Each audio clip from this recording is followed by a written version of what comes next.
ख्वाहिश। जब भी मैं रोटी बनाने के लिए आटा गूँथती, रिया दौड़कर मेरे पास आती, मुझे एक बोतल पानी देती और कहती, इसे आटा में डालकर गूँथने से घर में पैसों की बारिश होने लगेगी। जब मैंने उस बोतल के पानी को आटा में डाला तो मैं अचंभित थी। सच में मेरे घर पर पैसों की बारिश होने लगी थी।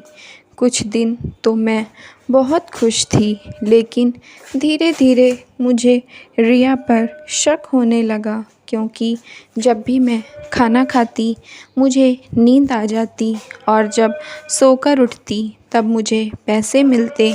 यह राज जानने के लिए एक दिन मैंने आटे में उस बोतल के पानी को नहीं डाला और खाना खाने के बाद सोने का नाटक करके लेट गई। उसके बाद मैंने देखा कि मेरी बहू रिया पराए मर्द के साथ। मेरा बेटा शादी के लायक हो गया था। वह एक प्राइवेट कंपनी में नौकरी करता था। मैं उसकी शादी के लिए लड़की देख रही थी, तभी मुझे एक लड़की पसंद आ गई। वह 12वीं पास थी, रंग रूप में भी सुंदर थी। मेरा बेटा मोहित ने भी रिया को पसंद कर लिया था। रिया और मोहित की शादी हो गई। रिया हमारे घर पर बहू बनकर आ गई। मेरे पति का 2 साल पहले देहांत हो गया था। मेरे 2 बच्चे थे, एक बड़ी बेटी जिसका 3 साल पहले विवाह किया था और छोटा बेटा मोहित है। मैं अपने बेटे मोहित और बहू रिया के साथ रह रही थी। मैं खुश थी, मेरी सारी जिम्मेदारी पूरी हो चुकी थी। मैं अपने बेटा बहू के साथ खुश थी। मोहित की शादी के बाद रिया ने उससे पूछा कि मेरा किसी कॉलेज में एडमिशन करवा दो, मैं आगे पढ़ना चाहती हूँ। लेकिन हम लोग रिया की पढ़ाई के खिलाफ़ थे। हम चाहते थे कि रिया अपना घर संभाले, ना कि कॉलेज के चक्कर काटे। मोहित ने कहा, अगर तुम्हें पढ़ाई करना ही था तो शादी क्यों किया? जानती हो, यहाँ माँ अकेली हैं, हमें घर संभालने वाली लड़की चाहिए थी, पढ़ाई करने वाली नहीं। रिया बोली, लेकिन आपने तो मेरी माँ से वादा किया था कि शादी के बाद मैं जब तक चाहूँ पढ़ लिख सकती हूँ। मोहित ने कहा, नहीं रिया, तुम्हारी कोई गलतफहमी है। तुम्हारी माँ ने तुम्हारी पढ़ाई के लिए हमसे कुछ नहीं कहा था। मोहित ने कहा, रिया, पढ़ाई लिखाई का झंझट छोड़कर घर में रहकर माँ की सेवा करो, जो तुम्हारा धर्म है, कहकर मोहित चला गया। रिया मेरे पास आकर बोली, माँ जी, आप तो मुझे बहू नहीं बेटी के जैसे प्यार करती हैं। आप तो कुछ करिए। मुझे लगा घर की बहू कॉलेज जाएगी, परेशान होगी। इससे अच्छा है रिया बेटा, अब शादी हो गई है, पढ़ाई लिखाई छोड़ो और अपना घर संभालो। यह सब तुम्हारा ही है। मैं भी दिन प्रतिदिन बूढ़ी हो जाऊंगी। मेरे बस की बात नहीं है घर संभालना। इतना पढ़ लिया है, काफ़ी है। अपने बच्चों को घर पर पढ़ा सकती हो। मैं उसे समझाकर अपने कमरे में चली गई। कुछ दिन सब कुछ ठीक था, लेकिन एक दिन खाना बनाते समय रिया का हाथ जल गया। वह मेरे पास आई और बोली, मम्मी जी, आटा लगा दो, मेरा हाथ जल गया है, मुझसे आटा गूँथते नहीं बनेगा। मैं उसे डॉक्टर के पास ले गई। डॉक्टर ने कहा, घाव गहरा है, इसे भरने में 1 महीना लगेगा। हम लोग घर आ गए। अब रसोई की सारी ज़िम्मेदारी मैंने अपने ऊपर ले लिया था। मैंने कहा, रिया बेटा, जब तक तेरा हाथ ठीक नहीं हो जाता तब तक तू आराम कर। रसोई से तुझे कोई मतलब नहीं है, मैं सब कर लूँगी। मैं खाना बनाने लगी। जैसे ही मैंने थाली में आटा निकाला, रिया दौड़कर मेरे पास आई। उसके हाथ में एक बोतल थी। उसने मुझे देते हुए कहा कि मम्मी जी, इस पानी से आटा गूँथिए, फिर देखिएगा कैसे घर में पैसों की बारिश होती है। मैंने उस बोतल के पानी से आटा लगाया, रोटी बनाया, खाना लगाया। हम दोनों ने खाना खाया। उसके बाद मुझे नींद आने लगी। मैं अपने कमरे में जाकर सो गई। जब सोकर उठी तो शाम हो चुकी थी। रिया ने मेरे हाथ में 1000 रुपये रख दिए और कहा, देखा ना मम्मी जी, उस बोतल के पानी का कमाल। मैं बहुत खुश हो गई। अगले दिन फिर यही हुआ। रिया ने मुझे एक बोतल पानी लाकर दिया और कहा कि मम्मी जी, ये लीजिए पानी, आटा गूँथ लीजिए। ऐसा हर रोज़ होने लगा। लेकिन मुझे एक बात अजीब लग रही थी कि खाना खाने के बाद मुझे इतनी गहरी नींद कैसे आ जाती है। पहले तो मैं कभी दोपहर में इतनी देर तक नहीं सोती रहती थी। जब से रिया आई है, मैं बहुत सोने लगी हूँ। एक और बात नहीं समझ आ रही थी कि आखिर हर बार रिया को ही क्यों पैसे मिलते हैं, मुझे तो कभी नहीं मिले हैं। मैं सच्चाई जानने की कोशिश करने लगी कि आखिर यह सब क्या चल रहा है, लेकिन नींद में सो जाने के कारण मैं कुछ समझ नहीं पा रही थी। एक दिन जब मैं आटा गूँथने जा रही थी, रिया मुझे पानी की बोतल दे गई, लेकिन वह पानी मुझसे गलती से गिर गया। मैंने रिया को कुछ नहीं बताया।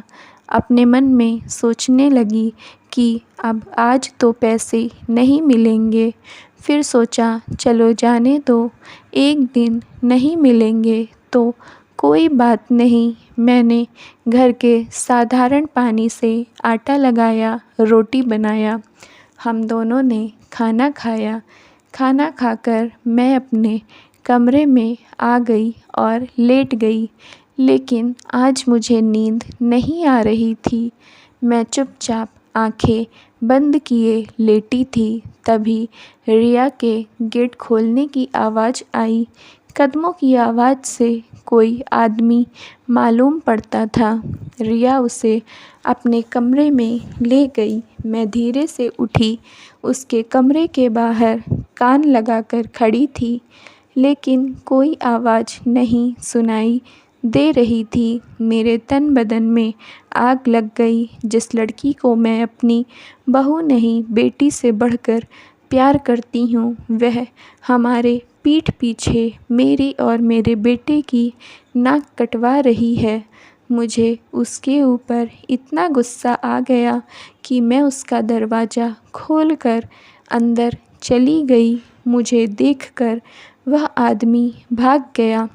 मैंने रिया को एक थप्पड़ लगाया और कहा, करमजली, तू हमारे पीठ पीछे गुलछर्रे उड़ाती है। रुक, अभी मोहित को बुलाकर तुझे खड़े खड़े तलाक दिलवाती हूँ। मैं तुझे बहू नहीं, बेटी की तरह प्यार करती थी। तूने इतना बड़ा विश्वासघात किया। अपने पति को धोखा देने से पहले मर क्यों नहीं गई। मैं अपने कमरे में आ गई। मोहित को फ़ोन करके बुलाया। मोहित घर आया। मैंने उसे बताया कि कैसे रिया ने मुझे बेवकूफ़ बनाया। मुझे एक बोतल पानी लाकर देती, उससे आटा गूँथने को कहती, जिससे घर में पैसों की बारिश होगी और मुझे रोज़ 1,000 रुपये लाकर देती। उस पानी में नींद की दवा मिला देती थी, जिससे मैं सोती रहती थी और यह घर में अपने आशिक को बुलाकर उसके साथ रंगरलियाँ मनाती थी। मोहित ने फ़ोन करके रिया की माँ को बुलाया। रिया भी आ गई। हमने उनसे सारी बात बताई तो उन्होंने भी रिया को थप्पड़ लगा दिया और कहा कि जो तेरे ससुराल वाले कह रहे हैं क्या ये सच है। रिया कुछ कहती इससे पहले ही मोहित ने गुस्से में कहा, आप अभी का अभी अपनी बेटी को यहाँ से ले जाओ, कहीं गुस्से में मेरा हाथ ना उठ जाए वरना बहुत बुरा होगा। हमें ऐसी चरित्रहीन औरत की कोई ज़रूरत नहीं है। रिया की माँ ने उससे कहा, तूने हमारा मान सम्मान मिट्टी में मिला दिया, अब और तू यहाँ नहीं रुकेगी, मेरे साथ चल। तब तक वह आदमी जो भागकर चला गया था वह आया और बोला, आप लोग हमें माफ़ कर दो। मैं बोली, यह आदमी रिया के साथ उसके कमरे में था और मुझे देखकर भाग गया था। मोहित ने कहा, अपनी शामत चाहते हो तो निकल जा मेरे घर से। वह आदमी मेरे पैरों में गिरकर बोला, माँ जी, मैं घबरा गया था इसलिए भाग गया था, लेकिन फिर मैंने सोचा इससे तो मेरी बदनामी होगी, गलतफ़हमी होगी, इसलिए मैं आया हूँ कि मैं यहाँ रिया को पढ़ाने आता था, मैं उसका टीचर हूँ।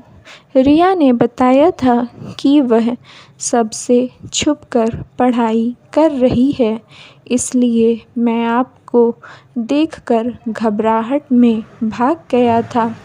उसने अपना पहचान पत्र दिखाया। वह एक अध्यापक था। इतना कहकर वह चला गया। मैंने रिया से पूछा, यह आदमी क्या बोल रहा है। वह बोली, माँ जी, वह सही बोल रहे हैं, वह मेरे अध्यापक हैं। मैं कब से आप लोगों को बोल रही हूँ, लेकिन कोई मेरी बात नहीं सुन रहा। रिया ने अपना कॉलेज का आइडेंटिटी कार्ड दिखाया। रिया ने पूरी बात बताई। मेरी माँ को ज़्यादा पढ़ी लिखी लड़की पसंद नहीं थी, क्योंकि वह कहती थीं पढ़ी लिखी लड़कियाँ ज़ुबान ज़्यादा चलाती हैं और हाथ से निकल जाती हैं। इसलिए उन्होंने मुझे सिर्फ़ 12वीं तक पढ़ाया। जब मैंने उनसे पढ़ाई करने के लिए कहा तो वह बोली, अब मैं तुम्हारी शादी कर दूँगी, ससुराल में जाकर आगे की पढ़ाई कर लेना। मैंने मोहित से बात कर लिया है, वह तुझे आगे पढ़ने में कभी रोक टोक नहीं करेगा। तू जितना चाहे पढ़ सकती है। लेकिन जब मैं ससुराल आई और मोहित जी से कहा तो पता चला कि मेरी माँ ने मुझसे झूठ बोला था। उन्होंने मेरी पढ़ाई के लिए किसी से कुछ भी बात नहीं किया था और मेरे ससुराल वाले मेरी पढ़ाई के खिलाफ़ थे। उन्हें घर संभालने वाली लड़की चाहिए थी, जबकि मेरे अंदर पढ़ने का जुनून था। मैंने सोचा कि जब मोहित काम पर चले जाया करेंगे तो मैं मम्मी जी को नींद की दवा देकर पढ़ाई पूरी कर लूँगी और ऐसे ही पेपर भी दे दूँगी। इसलिए मैंने यह सब खेल खेला जिससे किसी को कुछ पता भी नहीं चलेगा और मेरी पढ़ाई भी हो जाएगी। फिर मैंने पूछा, अगर तू कोई गलत काम नहीं करती थी तो तेरे पास रोज़ पैसे कहाँ से आते थे? तो रिया बोली, मैं पढ़ाई में अच्छे नंबर से पास हुई थी, इसलिए सरकार की तरफ से मुझे आगे की पढ़ाई के लिए 50,000 रुपये मिले थे, जिसमें से मैं रोज़ 1,000 रुपये आपको देती थी। मैंने पूछा, जब यह पैसे ख़त्म हो जाते तब क्या करती? रिया ने कहा, मम्मी जी, मुझे नहीं पता तब मैं क्या करती। रिया की माँ को अपनी गलती पर पछतावा हुआ कि अगर उन्होंने अपनी बेटी से झूठ नहीं बोला होता तो यह उसे नहीं करना पड़ता। वह रिया को लेकर जाने लगी और हमसे माफ़ी मांगने लगी। मोहित ने रिया का हाथ पकड़ लिया। क्या तुम्हारे अंदर सच में पढ़ाई के लिए इतना नशा है? रिया ने हाँ में सिर हिलाया। मोहित ने उसे रोक लिया और रिया की माँ से कहा, आंटी, रिया कहीं नहीं जाएगी, उसे जितना पढ़ना है वो पढ़ सकती है। रिया की आँखों में खुशी के आंसू थे। रिया की माँ उसे आशीर्वाद देकर चली गई।